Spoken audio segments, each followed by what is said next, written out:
Dear students, you are welcome once again to this lecture.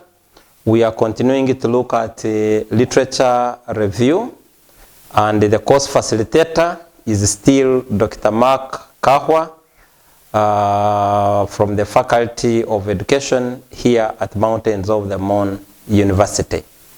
So we are in this lecture going to look at the features of a well-reviewed literature. The features or their characteristics. If, for example, you looked at the literature section of a manuscript or the literature section of a dissertation, of a thesis, or of a research report, how can you know that this literature is well reviewed? How can you know? What are the things that you can look at and then get informed that this literature is well reviewed? So one is that the literature must be recent. What we mean here is that when you are citing literature, you don't cite very old references. When you are writing and you are doing in-text citation, we expect to see current literature being cited. Why do we emphasize the current? Because the world is ever changing. Things are ever changing. Something that was of importance a few months ago is something that is looked at as archaic today. And therefore, even if now for your research area, things that happened 10 years back, there's a lot that has now currently changed. So that is why we emphasize that when you are reviewing the literature, you look at the current publications so that you are able to capture the current trends of events, and particularly in regard to your topic. And therefore, when you cite literature of 1900, 1980, 1970, 1960, 1950, it is really not good, and it is not really acceptable. So you always have to quote a current literature, because things keep changing. There are new trends coming up.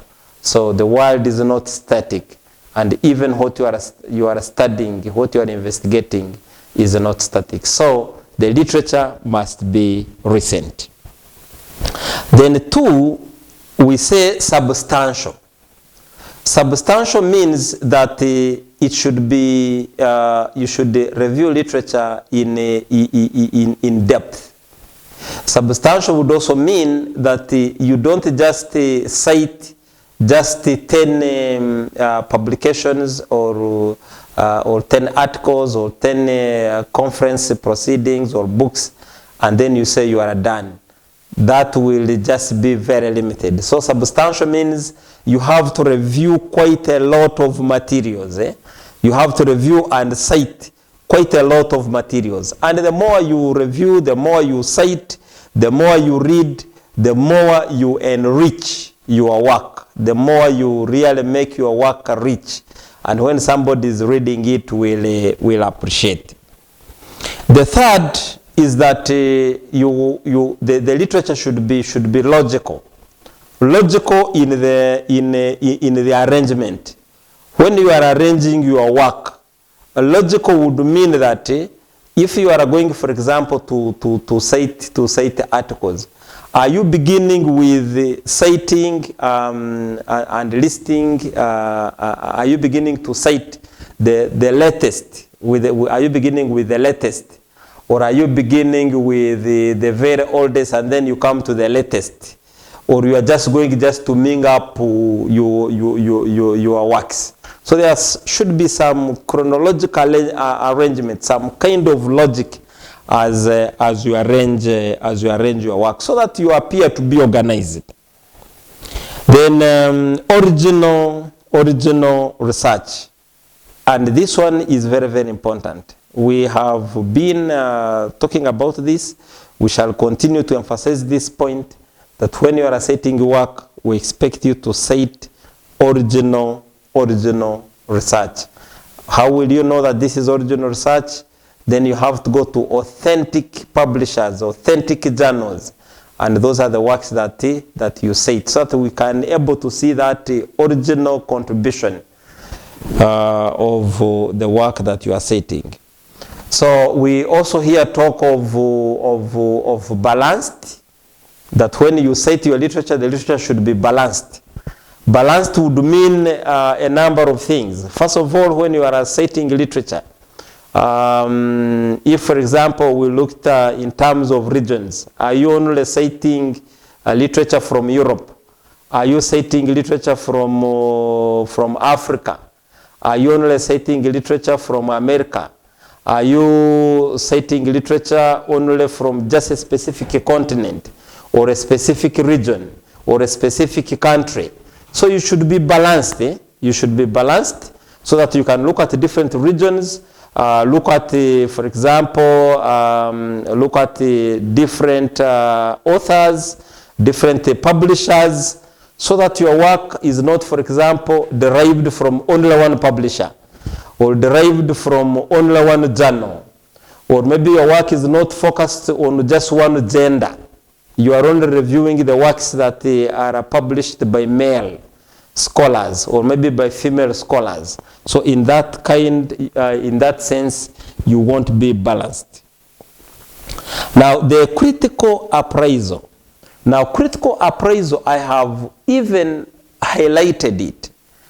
Why have I highlighted it? I have highlighted it because this is very crucial, very important, very key when you are reviewing the literature. The critical appraisal. Meaning that literature is not just copy and paste. You are not going to go online, get an article, then copy the information that is there, and then come and paste in your own. The critical appraisal here would mean that you are evaluating what you are reading. You are critiquing it. You are finding gaps. You are finding what they did and what they did not do, and how your research now can fit in to make a contribution. So that is what we call the critical appraisal. And in literature review, critical appraisal is very, very important. Building a case for a new study. So to build a case for a new study, now you are trying to identify the gaps. You are trying to say that in as much as this aspect was investigated, but A, B, C, D, or this aspect was either insufficiently handled or it was not handled at all. And therefore your study comes in to, fill that gap. Now, you need to be selective. Not every article that you'll find that is related to your work is to be taken. Not every academic resource you're going to find online that should be taken. So you have to be selective. Pick only the most relevant. Pick only what you think will enrich your work, will make your work relevant. Comprehensive means that you don't just look at one article, at two articles, and then you stop there. But you look at a variety so that you make your work appear sensible.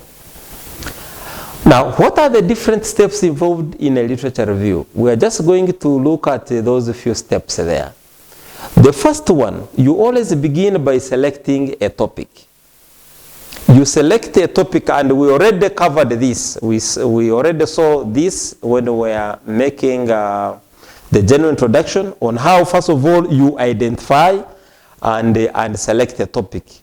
Then once you have done that, then you search the literature. If I will just give an example, and I can just go back and use the example that we have been using in the previous lectures. If you are assessing the effect of e-learning on academic achievement of learners, or the academic scores of learners at high institutions of learning, then when we come to searching the literature, so you will come and search the articles on e-learning and how they boost, and how e-learning boosts the academic performance.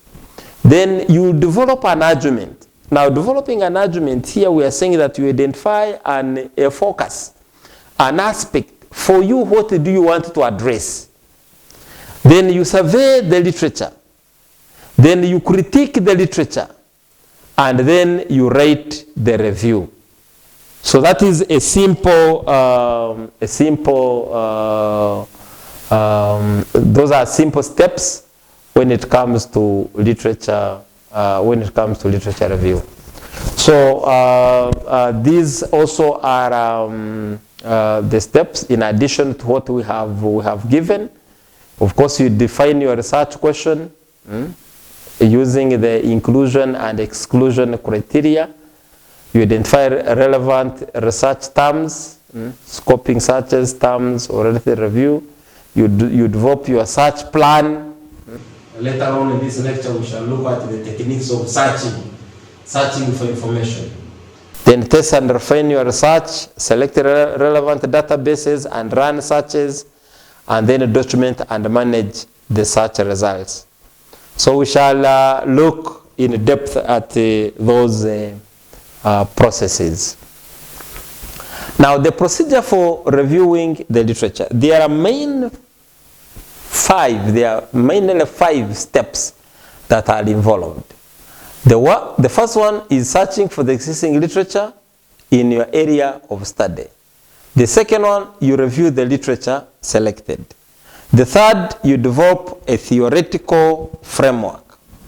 Developing a theoretical framework, especially at the very start, at the beginning, is very, very important, because now you are giving a basis for your research.